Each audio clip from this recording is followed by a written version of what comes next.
A lot of people have become a lot more aware of mental health and the issues that it presents. Men don't really talk about mental health issues. We don't really cover any of those topics. Even as us as a friend group, we rarely ever touch on it unless someone's really visibly down in a bad place. I would say I've struggled with my battles of depression. Just started my 20s, because that's where I was intoxicated and doing nothing with my life. I felt like I was just existing in a shell. I was intoxicated 7 days out of 7. I remember living in the flat underneath him and used to go up. He would be half a bottle of JD and he would be smoking his lungs away. He was turning to alcohol to deal with all his feelings, all his emotions. I think it was a coping mechanism. And just going through a lot of battles in your head where you think, I'm not good enough, I don't really think I'm applying myself, I don't think I'm going to go anywhere. My relationships aren't great, my friends don't know anything about it, and you're sort of hidden and you're trapped in your own mind. That side of him is his worst trait, that he wants everybody to think he is Bazinga and I'm happy and I'm famous for my laugh, so I've got to put that persona on when sometimes it's quite hard behind the scenes. I remember telling him he needs to stop the drinking. Stop drinking so much. You're drinking way too much. As a close friend of him, it's really scary to see someone in that state because you want to help them as much as you can, but you don't want to push too much that they end up going away from you. I didn't want to be anymore. I didn't want to be here anymore because I felt like I wasn't good enough. I felt like I was letting everyone down. I felt like I was just a burden to absolutely everyone. I felt like I was the shit heap that everyone was dragging along. It was possibly one of the most heartbreaking things to see, is to see a friend go through such troubles and there's nothing really that you can do apart from be there for them. In those times, I've made some very stupid decisions that I regret, whether that be endangering myself or whatever it was. I got in my car pissed as a fart and I was ready to, that was it. Not many people know that. Not many people know that. And this is what I mean is I got in that car with the intention of not getting back out of it. But, oh, it's fucking deep. Yeah, I had the intention of not getting back out of the car that evening. He was saying quite a few worrying things, he can't go on, and it was all getting too much, the pressure was too much and he was struggling. And I think when you end up going down that rabbit hole, you end up just talking yourself into stupid things. And I remember Ethan's girlfriend at the time knocking on my flat door and she was crying. I was like, yo, what's going on, what's going on? This is at like 4 a.m. in the morning. And she's telling me that Ethan's not in a good state and he's gone out.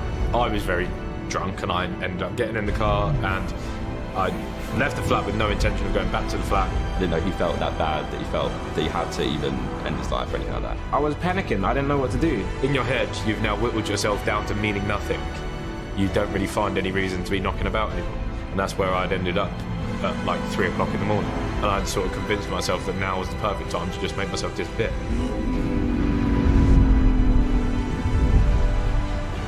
I was like, do you know what? What the fuck am I doing? I was like, what the fuck am I doing? I was like, couldn't you imagine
and I got to shrug it off and turn a blind eye. People drove past me in a car shouting racist things at me. And I'm one of the lucky ones. I'm one of the fucking I'm so blessed, you lot. I can't tell you how fucking blessed I am.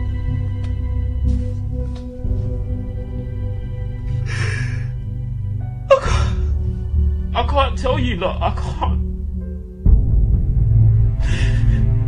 I'm so blessed and I'm so fucking grateful. I'm so grateful.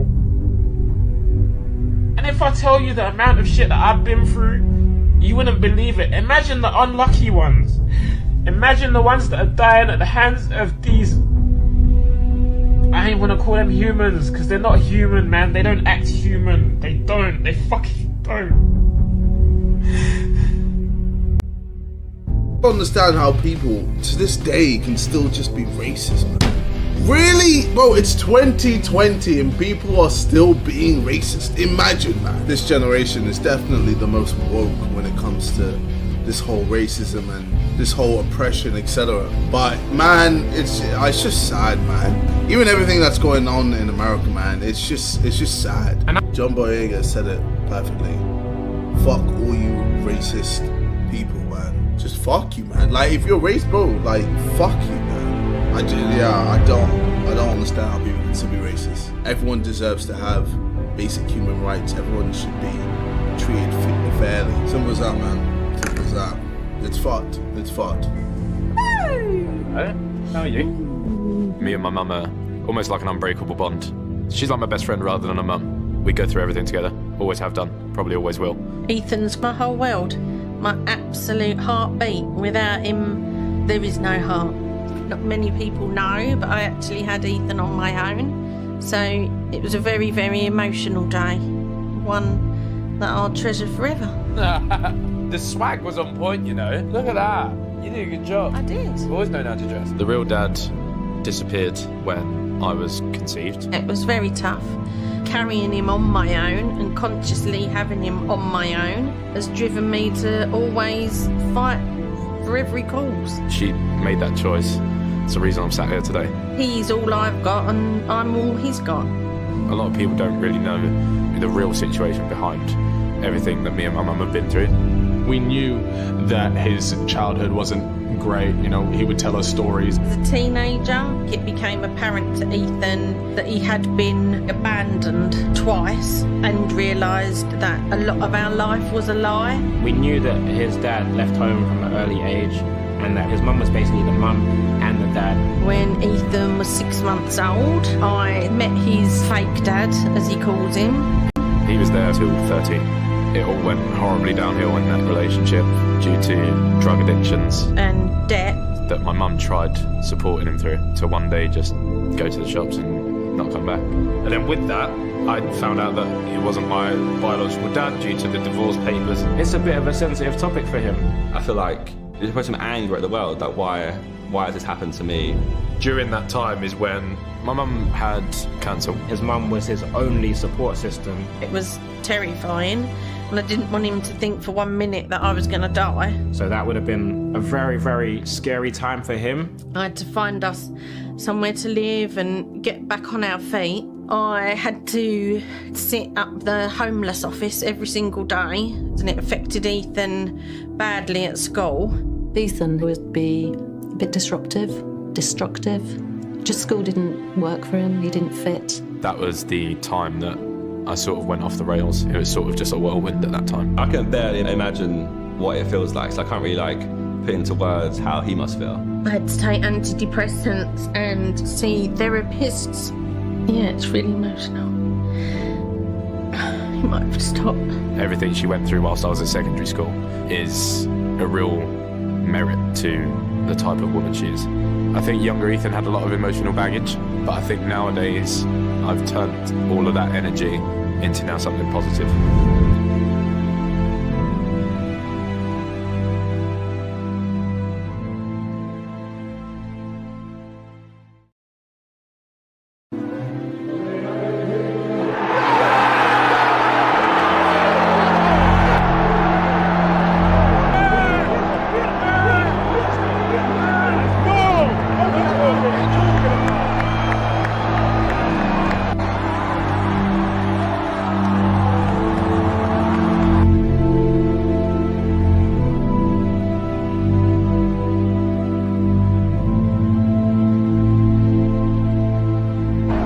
the United Kingdom.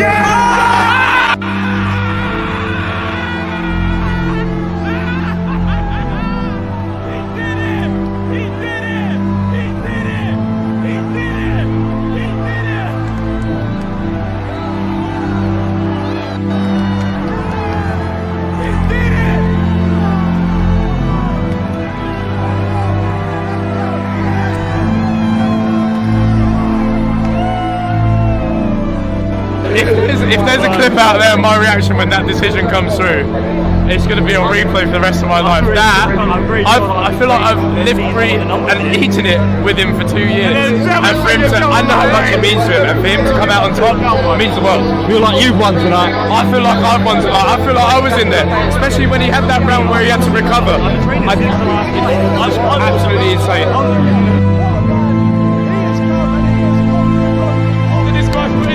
This means so much to him.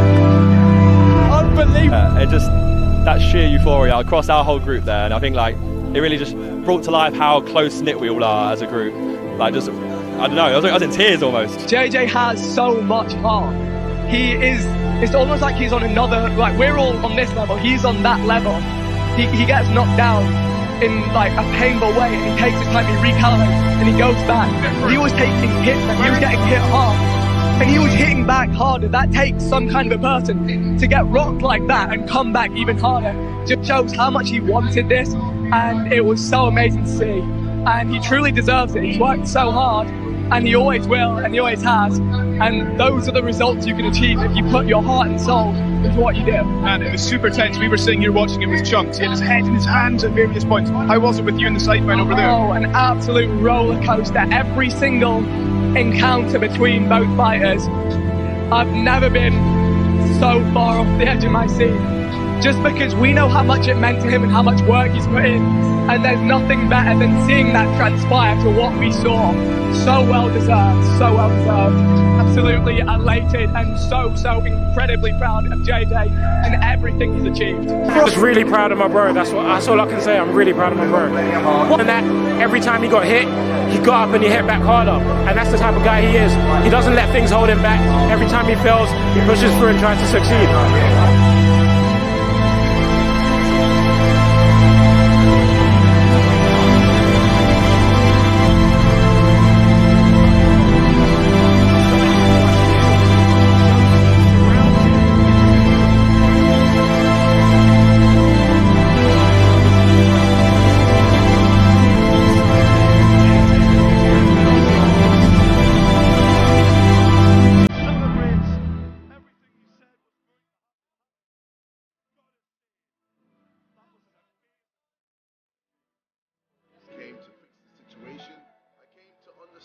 Why my brother was so angry at me, to the point of him making a diss track. And then when I went, my brother, my mom, and my dad pretty much said it was all my fault. I'm tired of fighting a losing battle with my own family.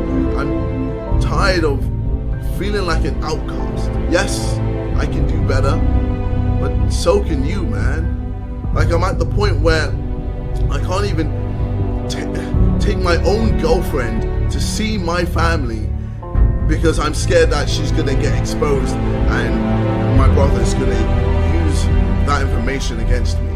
I'm scared to even text my family because I'm scared you're gonna just screenshot the fucking message and just post it publicly. And I'm scared to even call my family because I'm scared you're gonna just take one negative thing that I say, manipulate the audience and just make me look as bad as possible.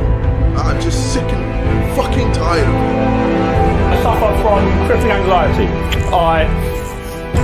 Sometimes I panic attacks in the shower because of fear of death. I was honest, that's what happens. But luckily, you lot are mad. You lot have come through. I mean, I've obviously been filming on the night of Sunday going out, and I have had ridiculous amounts of support for saying that. So, shout out to everyone, because you make me feel great.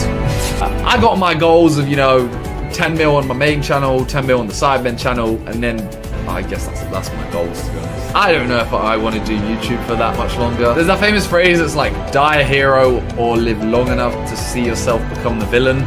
Something like that. And I feel like it's just like the amount everyone hates everyone online already. It's just like, I don't want to be a part of it. I can't wait to get off the internet. There are a few people, obviously, who say nice things, but they just get crowded out by them. There's a bit where it just becomes like a mental battle.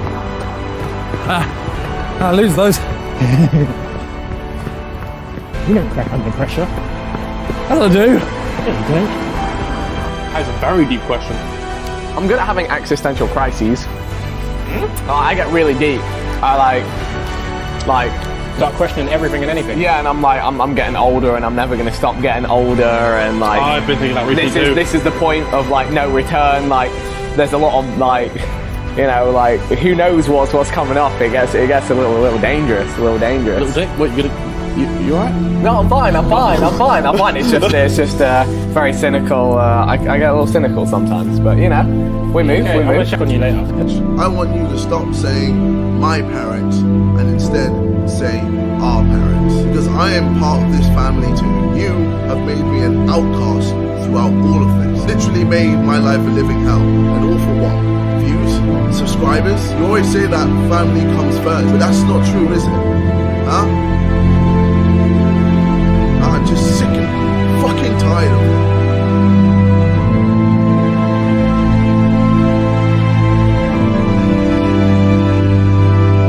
Like, I shouldn't have to feel like this. It'd be like really awkward to do.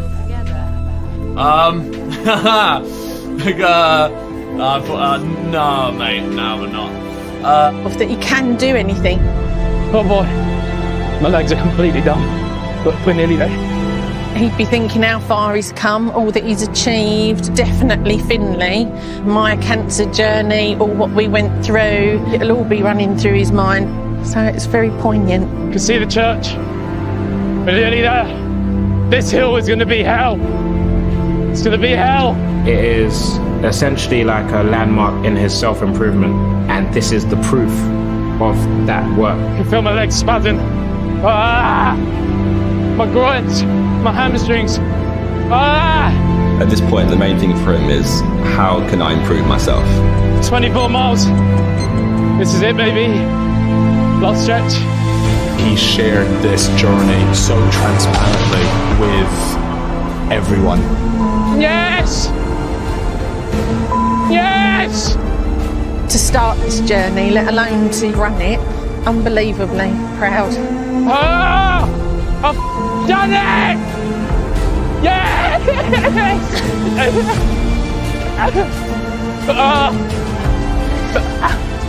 Come on, babe! Hello! Come on!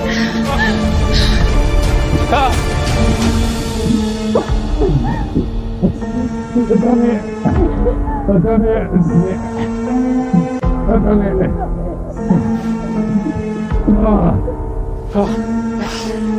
Cheeky. You made out like you was at home. Done it! Yes! You did it! I did it. I feel great. So good. Did all this over the last 2 years, and then I put myself literally through the trenches to get there. The running and the achievement is almost like a self-validation. Even though I know I shouldn't doubt myself, I still do at times. Whereas now it's such an achievement, you sort of sit there and you think, don't doubt yourself again. Now it's time to just help people that have been in similar situations and try and push out a positive message and get people to make the right choices. The people that have watched this now, make a choice, make a decision, follow it through. It's all just taking like one step at a time. You can change your whole life around. He's bringing people along on his journey of finding himself and understanding himself and bettering himself every day. And it's inspiring really to watch as a friend, and I'm sure it's inspiring for a lot of viewers too. The 3 words that I would use to describe Ethan would be inspirational, exciting, and powerful.